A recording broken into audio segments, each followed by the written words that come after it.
If you're a cop and you don't carry an IFAK on duty, you probably should. We got crews coming.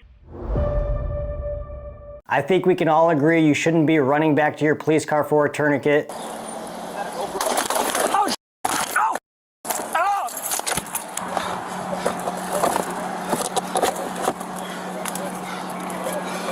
Or a chest seal, and you shouldn't be relying on someone else to save you from yourself. Be accountable, be efficient, and probably be prepared to put a tourniquet on whoever might need one. This is the personal individual medical pouch, also known as the PIMP. I will have a discount code in this video if that's something you're interested in. I'm not gonna go over in detail on what contents to add inside or how to set it up, but I will have a link to Flatline Fiber Company's videos on how to do that in the description. This is going to be a practical use case review based on my actual real world experiences using the medical pouch on the street for about the past 3 months or so. Just because you see someone using something on the range doesn't mean it will work for your application. And if you're like me and probably every other cop out there, you probably have spent a whole lot of money on tactical gear that now sits in a box in your closet or stuffed into your attic somewhere. I have no affiliation with Flatline Fiber Company, and I was sent this medical pouch for free. I did say that I would do a review on it and I would provide honest feedback, which is great for companies who stand behind their product and not so great for companies trying to sell you something. Keep in mind that the PIMP was not purposely built for police officers. It was really built to serve one specific purpose, which is medical accessories on demand when you need them,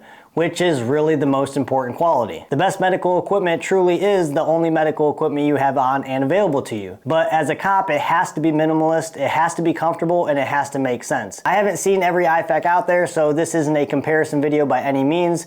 I do see other officers with IFAKs at work, and I haven't seen one with this particular profile. The ones I have seen, in my opinion, seem a little bit too large. You only need to carry what's immediately necessary and what will cover the vast majority of problems. You have the option to add those medical contents on Flatline Fiber's website at checkout if you decide to do that. The personal individual medical pouch is actually a collaboration between Flatline Fiber Company and Kinetic Consulting. The inserted pouch holds the bulk of the contents while a second nylon carrier holds the tourniquet. You can purchase the PIMP with or without the nylon tourniquet holder. I have this myself plus one mentality, so you should definitely carry at least one more tourniquet somewhere on your person, just in case you need more than one for yourself or somebody else. Detailed specifications are really boring, and half the time the words or materials that are being used I'm not familiar with, like 1500D squadron construction, which is the material the PIMP is made out of. I'm just going to use some plain English to talk about functionality, setup options, and some growing pains that I had to go through. In order to attach the pouch to your belt, you can direct mount the pouch through your belt as long as it's 2 inches in width. You can use your own malice clips if you have them, or you can use the one wrap attachments that come with the pouch itself. The tourniquet holder and the main pouch MOLLE basically line up with one another, allowing you to connect the two pieces together, or you could attach your tourniquet somewhere else on your belt. I didn't want to direct mount the pouch because I didn't feel like taking all the items off of my belt that I already had attached, and I also didn't want to use malice clips because I thought that the clips could cause some discomfort and get in the way. One of my least favorite things to do is spend probably hours attaching and detaching equipment off of a duty belt. It usually leads to missing screws and more Loctite. Therefore, I just use the one wraps to attach the pouch to the belt because it's just easier, and I also wanted to see how they would hold up. As you can see, some of the material on the one wrap fell off, but it's not an issue, and I'll explain why. The reason I wanted to try this pouch was because I felt like I could store it behind my back without getting in the way of my equipment, and it would also provide some lumbar support. When I first received the pouch, I installed it in the way it was demonstrated, which was with the shock cord facing up. I realized pretty quickly that the stiffness in the shock cord was pressing on my back, and because I have the cord pulled tight, it was causing the material to bunch, making this area of the pouch very stiff. I still ran it in this configuration for 3 or 4 days just to confirm it wasn't something I could work around, and I couldn't.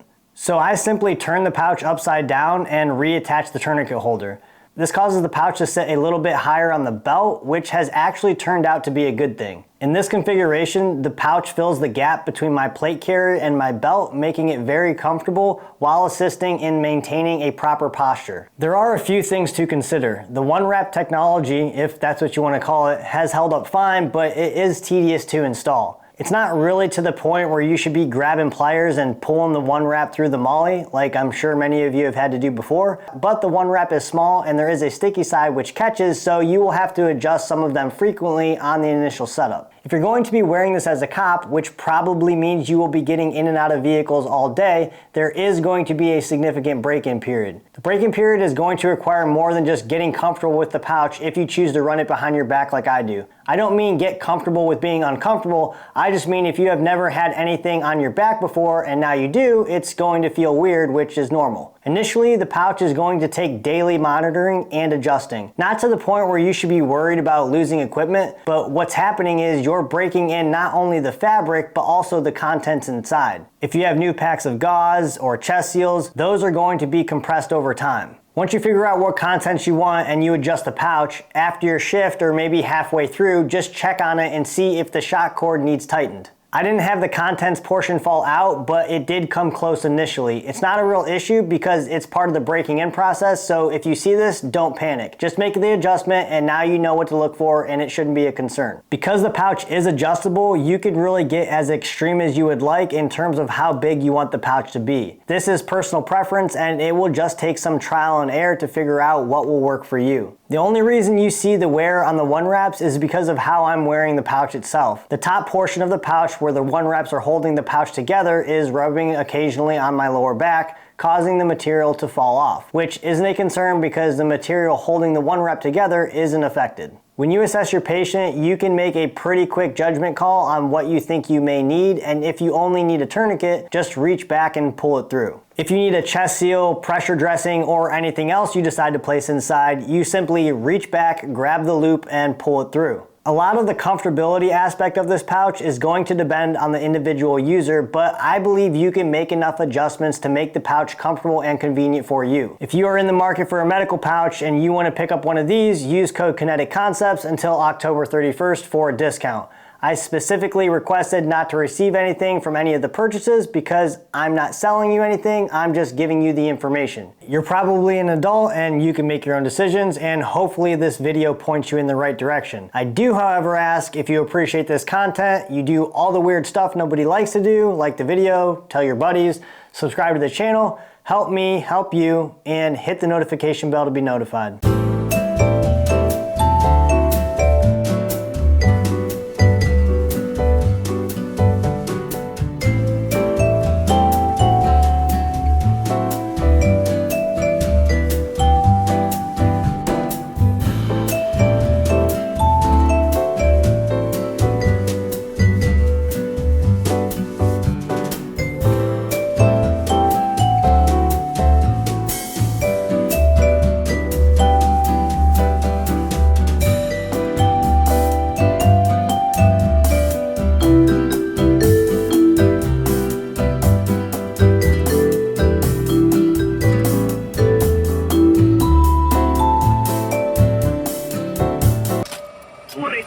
My family all over. I can't copy.